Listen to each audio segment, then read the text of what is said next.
Professor, Georgetown University and CEO, Gulf State Analytics.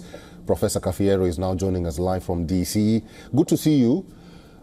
First of all, will there be any ramifications of the action and strikes by the U.S.? Thank you. Great to be on your network as always.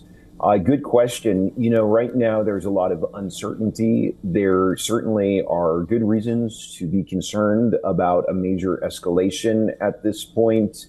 The Houthi rebel movement, or Ansar Allah, has made it clear that these strikes, which the U.S. carried out yesterday, will not go unanswered. When, where, and how the Houthis are going to respond remains to be seen. As far as the Iranians are concerned, you know, I don't think that at this point Iran is looking for some huge brawl with the United States.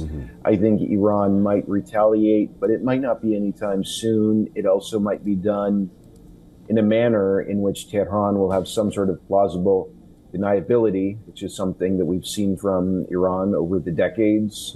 So really so much uncertainty. One unknown factor meets another right now. Professor Kafiero, where does that leave the much anticipated Iran-US talks on the nuclear program? Well, Trump obviously wants to negotiate another nuclear deal with Tehran. He's made that very clear, but he is also at the same time sort of threatening Iran in pretty direct manners, we've seen in recent weeks. And I think the Iranian leadership does want to see sanctions lifted on the country, and I think ultimately the Iranian leadership knows that the only way to achieve that outcome is by negotiating one way or another with the United States.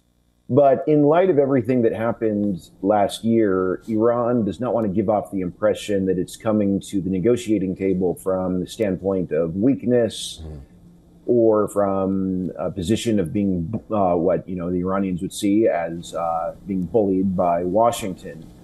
So I think what Trump is trying to do right now is make the Iranian leadership see a higher cost that comes with moving slowly. And Trump is trying to bring the Iranians to the negotiating table quickly. And, you know, last year we saw the Iran-led axis of resistance suffer major blows. This was clear in Syria, where the government of Bashar al-Assad was toppled in December. And then we also witnessed everything that happened in Lebanon with the war between Israel and Hezbollah. So at this point, the Houthis and also some of the Iran-backed groups in Iraq seem to be the strongest legs within the axis of resistance.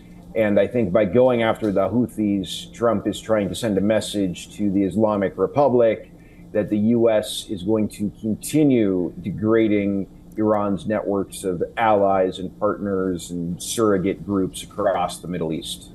All right, we'll see how that pans out. Professor Giorgio Cafiero, it's good to see you. Thank you very much for talking to us today.